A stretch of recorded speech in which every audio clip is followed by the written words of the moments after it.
Hey there, I'm Brian Tarpy, and I'm with Exposeco, and I'm with my partner and co-host this evening, Paul Tarpy, and we're delighted to bring our third episode to you tonight. Paul, how are you doing tonight? Doing well. How you doing? I'm doing good, feeling good, ready to tackle and excited to tackle a new topic. So, what's on the plate? What's on the menu tonight? Yeah, so tonight I want to talk a little bit about taking the power out of the call. Further explain a little bit more of what that actually means, because most of you guys are going power and what's a call. So I'll unpack it all and we'll get to the bottom of understanding what all this means and why it matters to you as a consumer. And even if you're not a consumer, maybe sometimes there's contractors that are going to be listening, who knows. So a call obviously is an appointment that's been scheduled for a company to come out and do a proposal on a new heating and air conditioning system, or it could be like a service call where they're coming to fix something or a tune up. So we just call a call is an appointment. And what I'll be referencing tonight is going to be basically more along the lines of proposals where they're looking to purchase a new system, because that's mainly what I've done over the past 6, 7, 8 years. Taking power out of the call, what does that mean exactly? You, the consumer, have power as a decision maker. If there was not a decision maker present in the home that could make the decision on doing the installation, then there's no power in that call. So the power has been taken away from that call. So you can take the power out of a call by having a pre-built out strategy prior to having a contractor show up to your house. This is something that Exposeco will lay out for you prior to you guys getting your proposals and getting people to come in. And we'll give you all the ammunition in order to have a good strategy on making sure that nobody's going to pressure you into a decision that you don't want to make. Last time we talked about how there's really strong salespeople out there that are training on a day-to-day basis on how to walk away with signature from an appointment just like you. They only make money on signatures, so they're really good at it. And what I want to discuss with you guys is I want to talk a little bit about how you can make yourself powerless, and in turn it makes it so the contractor feels like there's no way to be able to close your deal on the spot, close the job, get a signature, that there's always going to be something that they're going to need. Usually, you don't hear people say, we're going to give you the opportunity to be powerless. You're saying it like it's a good thing, but usually Yeah. you think of it as a bad thing. But in our case, this is an awesome thing, and why you would even hire Exposeco to even help you to be powerless so that you can rely on somebody to be the power for you. Exactly. So it's a great statement there that you're saying is why would you want to be powerless, right? If we can take the power away from you and make it, and you have a crutch, say you have somebody else that you have to answer to, an excuse, even though you don't have to answer to us, but we're there to consult you and help to make sure you're making a good decision. So we're like the big brother for you. And you can fall back and say, thank you for your offering. I really love what you have to say without offending anybody or saying no.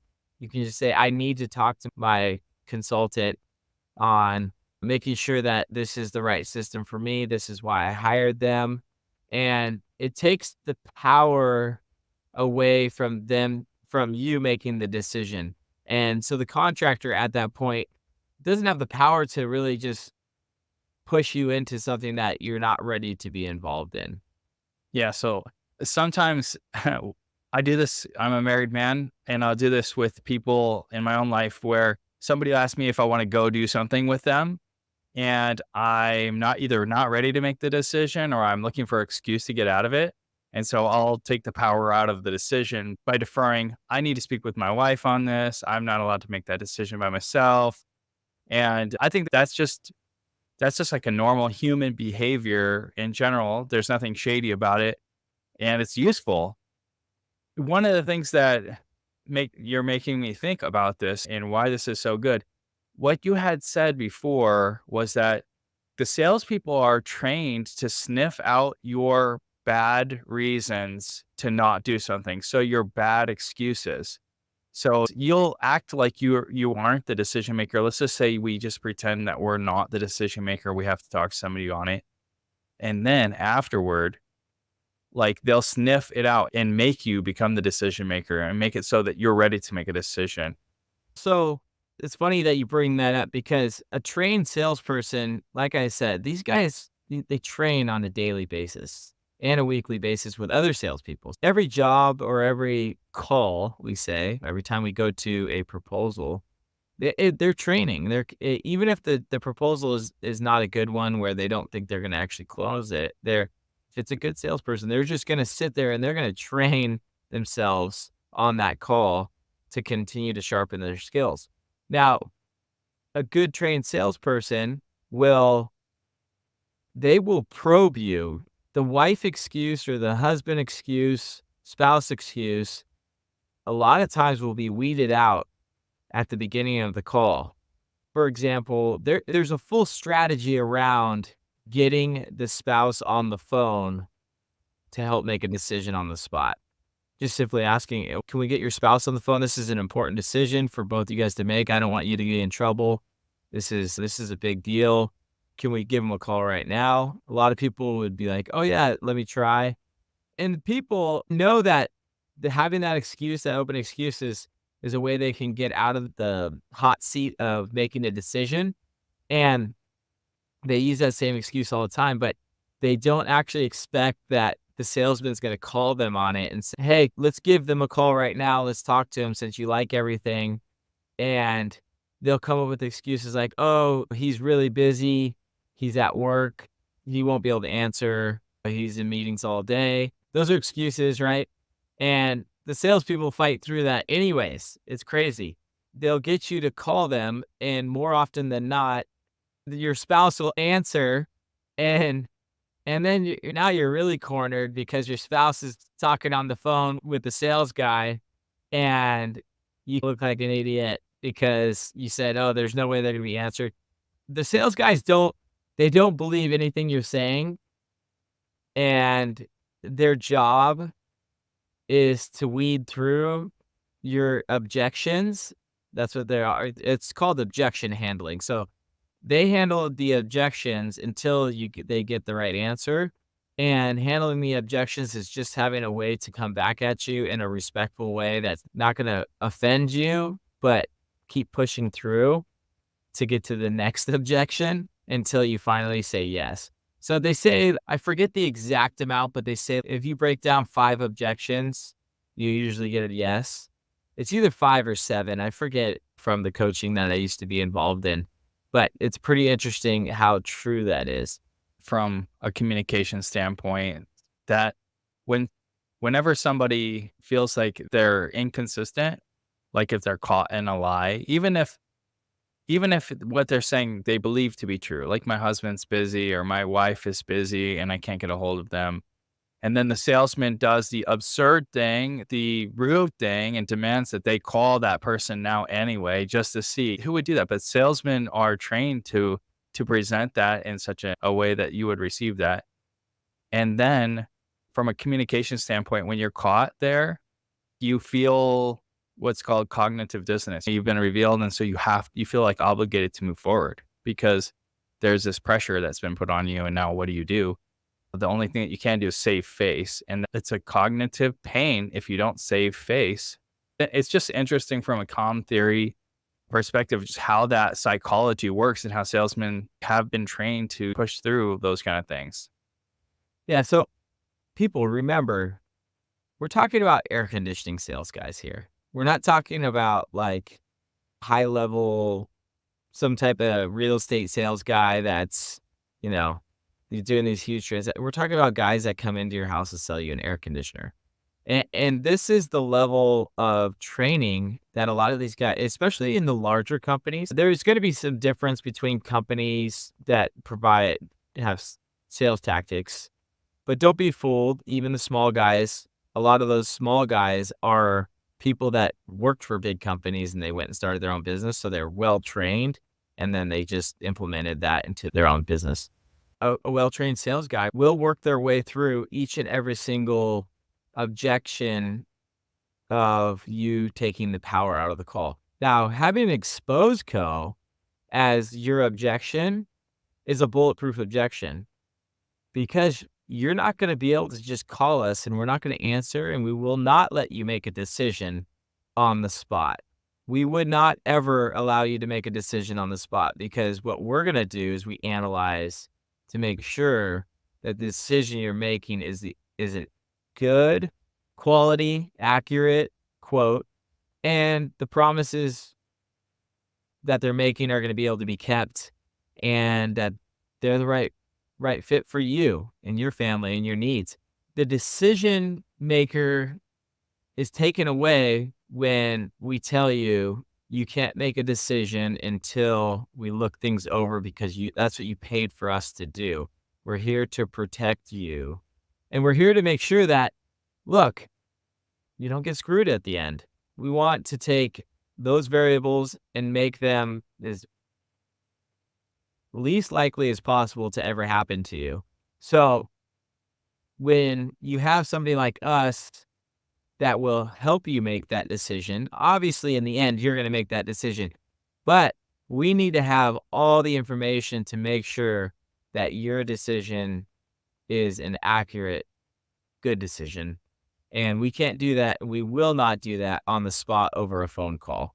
So just know that when you have Exposeco by your side, the power of the call gets taken out of there. They are going to be forced to send over their offering, and we're going to be able to compare them and make sure that what they're providing you is what you need. They're not overselling you, underselling you. They're actually giving you what you need. Yeah, that's a little bit a high level about taking the power out of the call. Those sales guys, like I said, they're really well trained and they will find ways to get whoever needs to be there, whoever needs to be present, whether it's via phone, whether it's via video chat, whether they'll reschedule a time to come back out. That's another tactic that they use is they withhold their information from you and they reschedule another time for you and your husband or you and your wife to be there so we can all go through it together to make sure everybody's on the same page. That's a common tactic. And once they get you guys all in the same room, then they can start working through objections to both you guys and get a signature. That's a kind of a high level. Is this a good time to talk about the other side of that? Because I could assume that someone would say, I can find a bulletproof objection to closing a deal on the spot. I could do that part. I could come up with something, a plan, like maybe it would even be a challenge for somebody to do. And maybe they could. But that's not even the main point of it. The whole point of it is that you get multiple estimates. It's so crucial to the whole process. And I think many people think, I got one good estimate, I'm ready to roll. And that is just so not the case. It seems like with what we're talking about here, the point isn't just that you can say no so that we can evaluate it for you. It's also so that you can get someone else in there and you don't feel like you have to close right now. Can you talk about like the importance of not just getting one estimate? Yeah, no, that's completely true. It's extremely important because you get a good person out there the first time, they're gonna dangle all these carrots in front of your face that seems super awesome. They're making everything sound like the stars are aligning for you right now, and it's time to act because the stars don't align very often, if ever. That's the mentality that will be brought to you to get you to not explore those other options. And oftentimes, you'll see price differences on systems, you'll see some for $20,000. You'll see another one for $12,000. And the one for $12,000 might actually be better than the one that's $20,000. That's a real fact in the HVAC industry. And the guy that is doing it for $12,000 is a smaller time guy, and he's actually probably going to put it in himself and do a better job than somebody that has 30 different guys that have mediocre training to do the job and don't take as much pride in their work because they're just living paycheck to paycheck and working to just have a job. So they're not there, they're not passionate about what they're doing, and they're not passionate about their reputation. They just got hired from this company. And then there's $20,000 companies that provide a ton of value for what they're doing. There's a reason why they're $8,000 more than the other guy as well. But that's why you have Exposeco, to be able to reveal the hidden truths and the smoke and mirrors as well, is so we can really decipher what's actual, not what somebody told you, what a sales guy told you, because we're not going to rely on that. We're going to rely on facts. And so it's really important because there's a whole different spectrum of pricing out there. There's a whole different spectrum of quality of work. There's a lot of different factors when it comes to added protections, guarantees, licenses, permits, insurance, reputation. The list could go on and on. And you really need to see what the market has to offer. Every market's a little bit different. But in the end, air conditioning and heating is relatively the same. Definitely want to get a good sampling of your market, and getting pricing from a large, medium, and small company is suggested. You want to have a little bit of all. Usually the larger companies are going to be a lot more expensive than the smaller companies, but sometimes they also provide you with a little bit more support. So there's some benefits and there's some drawbacks. And that's not a matter of fact. That's just from experience. But every market's different. And some markets have large companies that aren't so good. And some markets have small companies that aren't so good too. It seems like the opposite is the case when it comes to retail. When we think about the size of the seller, oftentimes they have the cheaper products because they can buy them in bulk, et cetera, and they get a better price. But it's actually not the case when it comes to heating and air conditioning contractors. From what they mark up, they have a higher overhead in terms of advertising, a higher overhead on a lot of different metrics, that their prices are often just higher to end up covering some of those things. Has that been your experience as a business owner? There's different levels of companies, like a company that has 4 or 5 employees, a company that has 20 employees, and a company that has 3,000 employees. So there's kind of levels of that truth, and the fact of there's a level of sophistication as they grow. So there's a company that if they have 4 or 5 employees, a lot of times that company is not necessarily sophisticated when it comes to sales tactics, being able to organize their services to maximize their potential for their sales guys to be in good positions to be able to upsell stuff like newer equipment or other things. So the larger companies are usually going to be, especially like the 2,000-3,000 employee type of companies, are going to be very organized in what they do and thought out. And then the medium-sized companies can be a lot like them, but just on a smaller scale. And the smaller companies, a lot of times, they're just out there just providing good service, and they're making a paycheck. They're providing for their families. And sometimes the owner is actually doing a lot of the work, or they have a right-hand man who's doing a lot of the work, and they're doing the estimating and so forth. With what I just said, it probably sounds, oh yeah, the small guy is the best option. Then you also get the small guys that they don't pay their bills. They're really bad about that, and they end up going out of business. And in turn, you have your warranty that they promised you no longer exists because they aren't around anymore. So there is benefits and drawbacks to each one of those things, but that's where we come in. We do the vetting to know whether somebody's going to stick around by their reputation and how they've conducted themselves in their business, and we're able to check and see if their insurance is paid up, their licenses are active.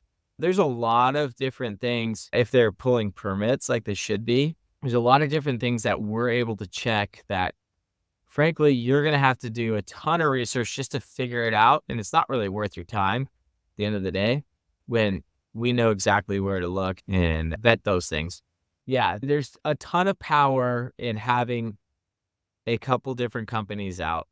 And even if you get 4 or 5, even 6, 3 is not like I would suggest getting 4 or 5. Air conditioning companies are going to hate me for saying this, but getting 4 or 5 estimates gives you a really good sampling of what's going on. And a lot of times you can take the 3 that you like the most, the people that you like dealing with the most, and then we can see which one's actually giving you what they promised. Because a lot of times people that you like a lot are usually the best salesmen. I don't want you guys to walk away from this episode and go, "Oh man, these salesmen, I'm gonna see them and they're gonna look all greased. They're gonna have their hair greased back and they're gonna come in there with shiny shoes and they're gonna be wearing a suit and tie." No, these guys are gonna come in it with Vans on and they're gonna having a tape measure on their side of their tool belt, and they're gonna be coming in with work boots on and look like a service professional. And those guys are just as skilled as the guy with the greasy hair. And that's probably the hardest part because you get in front of somebody and you may mentally prepared for this moment, but then you see a real person and they're really genuine and sincere. And I believe that most of those people are. And so it's Absolutely. really hard to just slow it down to even want to. And I know when you said go and get 4 or 5 estimates, like part of me like got a little indigestion at the idea of having to meet with that many salespeople. But that's maybe where we come in terms of we provide a guide to getting estimates and providing like before you meet the contractor guides and to prepare the contractor or the salesperson with hugely important information. Excuse me, I'm not going to give you more than this amount of time. I'm going to be getting multiple estimates. I'm working with somebody who's going to review these estimates. Just by laying that kind of a groundwork, it doesn't have to be such a monumental task. And it really doesn't have to be about the salesman's personality because at the end of the day, that person's not even going to install it. Yeah, exactly. Also, when we're giving them the guide to know exactly what they need to be quoting, there's no reason why they need to be there for a very long time, because we're actually doing the legwork for them to make sure that they know exactly what they should be providing you a quote for. There's no dog and pony show going on. They're not gonna be there spending hours on end in your home. Good salesmen, if you didn't have those tools, the good salesman will be parking at your house, sitting there having a conversation with you for 2+ hours and going through a big process in order to provide you with accurate quotes. And when we provide you with the list of what you need to get quoted, now you're getting quotes from every single contractor for the same thing. And you're not having to have to deal with the Air Plus guys or the whatever HVAC masters or whoever they are quoting 2 separate things that are totally different, and you can't really tell who's actually better because one quoted something way cheaper than what the other guy quoted, but the other guy is providing better warranty and so forth. So we take the confusion out of all that and we'll create an actual sheet, a specifications sheet to allow the contractors to know exactly what your desire is to get out of the job. That is one of the things that we do provide with some of our options. And I think that is like monumental for getting what you want actually installed in your home and getting the best price for it and also getting the best service, because we're going to take all the garbage and filter it out of what you're having to have to deal with when you're getting those proposals. It should significantly help time and also accuracy on getting your job done and hopefully allow you to stay within a pretty good budget. From your perspective, like as a salesperson, when you were a salesperson, I'm sure you wanted to close every call that you went to. When somebody was doing their due diligence and taking the time to get multiple estimates, did you ever feel like that was unethical or if that was like not right? That anytime they call a company that they should have to pay something to have someone's time covered? Because I think some people will feel guilty in some regard. Again, talking about calm theory, like the principle of reciprocity, this person comes to their house, they spend time going over things with them, and then they're essentially not giving them anything back. So people feel a sense of guilt or like obligation to give something back. How do we help appease our customers, our clients' conscience on that? Yes, I never felt like when somebody was getting multiple estimates, I was never like, oh man, these people are like a waste of my time or that it's totally disrespectful what they're doing.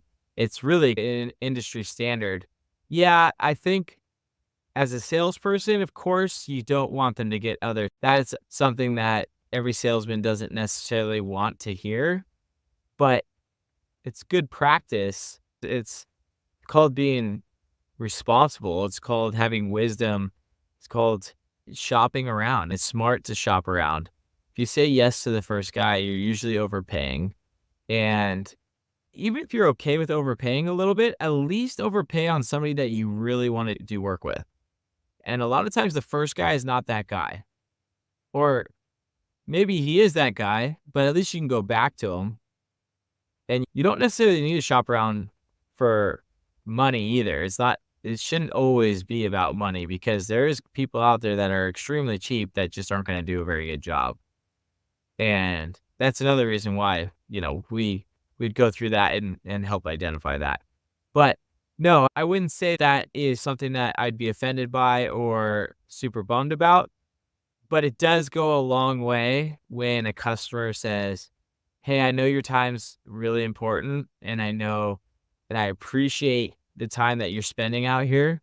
I don't want to waste too much of your time at all. This is and in getting down to business and giving them the facts. Here's a sheet that I've hired a consulting company to help me to make this decision because this is a really big decision and I know it's going to be expensive and I want to make sure it's right. I've hired this company to help me do that. So they've given me a specification sheet. I'd like to share that with you. It would help you to understand what scope of work we're looking at and what to provide an accurate quote for. I am getting a couple estimates per their request.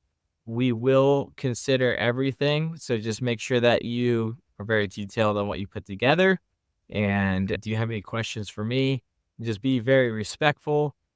And people that are respectful and that they are appreciative, that they appreciate my time goes way above than anything else. It's the people that go like have an attitude and say, oh, I'm going to be 30 minutes late. Don't respect like the appointment time. Don't respect, or they want to reschedule on a dime, like really quickly. Yeah. Just those type of things those things will really make a salesman or a contractor upset because now you're not valuing their time. And a lot of these guys, they're doing this for their career. It's important to know that they're sacrificing their time a lot of times to try to provide a service for you. And if you're not respecting that, it's pretty disheartening. It can be frustrating at times. But just a simple, hey, thanks a lot for coming out. I know your time is important and it's valuable. Thanks for spending the time with me today. Stuff like that. We can get into other consumer etiquette. That's for another day.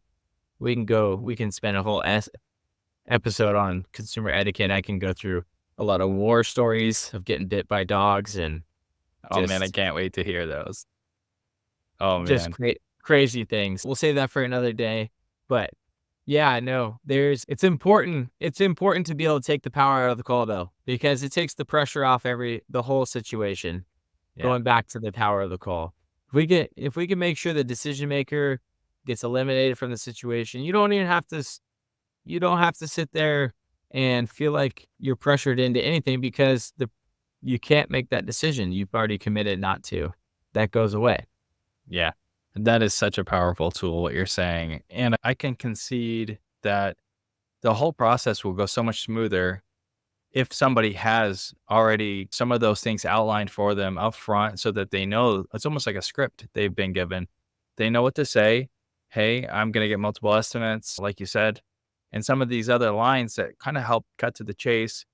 The salesman will be served well because they'll also be more competitive with the price that they give. They'll probably give up front their best offer, their best service because they know that's going to be compared to other offers. So it's not like they're going to swing for the fence in terms of just, I don't know, the treasure, collecting all the gold in one place. They'll know that this is going to be competitive. So we're going to have to do our best. Yeah, Uh, absolutely. They're not going to try to hit a home run on your job when they know there's 3 or 4 other companies going to come out and give a price. So if a salesman thinks he's going to close you on the spot and you haven't had anyone out there, he's a lot of times trying to hit a home run. And what we mean by home run is that the charge on the job is going to be higher. And let me tell you guys, there is not standardized pricing in most applications when these guys come out. So when you're thinking like, hey, Mr. Salesman that came to my house, he had a price book in front of him and that was the price. That's what we had to pay. And that's how he came up with the price. A lot of times that price changes based on what feelings that if you're gonna shop him or not. And if you're gonna shop him with other contractors, he's gonna bring his price to be as competitive as possible because he doesn't want to lose the job because he doesn't win unless he gets the job. But he also gets more of a commission if he gets the job at a higher price. Now, contractors may argue that, but in my experience, and I have seen a lot of different companies out there, and I know a lot of different companies, been through a lot of coaching and everything like that. They all do the same thing. I have yet to see one that says, hey, this is the price and that's it. And it's non-negotiable. Everything's negotiable. These salesmen have flexibility in what they're doing. And if they see an avenue to be able to get somebody to buy without having a second opinion, you best believe that the project's probably going to cost you more. I believe it. Yeah. You see sometimes in car sales, people will say hassle-free pricing. And that's actually should be viewed as a negative, I think, because they've actually just priced it exactly what they want to get out of it. And they've taken the legs out from under you to say that you can't ask for anything lower by saying It's it's the fun. lowest, best price. Even that you can negotiate though. It's funny. A lot of times they say hassle-free pricing, and you start walking off the lot, and then all of a sudden that hassle-free pricing becomes a little bit cheaper. Becomes a little bit of a hassle. Oh yeah, I know. You're talking to somebody that negotiates. Like I've negotiated for a living for a long time, and it's funny how tunes change as you start walking off the lot. People, Yeah. because like we talked about in the past, is once you leave that lot, there is a high likelihood that you're never coming back. Awesome. Taking the power out of the call. Paul, thank you so much for shedding those insights tonight and just really transforming the way that I think about it. I think the way our listeners will think about it. Looking forward to more conversations like this in the future. So thanks for tuning in tonight, and to just wish everyone well and hope you have a good night or good day, good night, good week. All right. Thanks.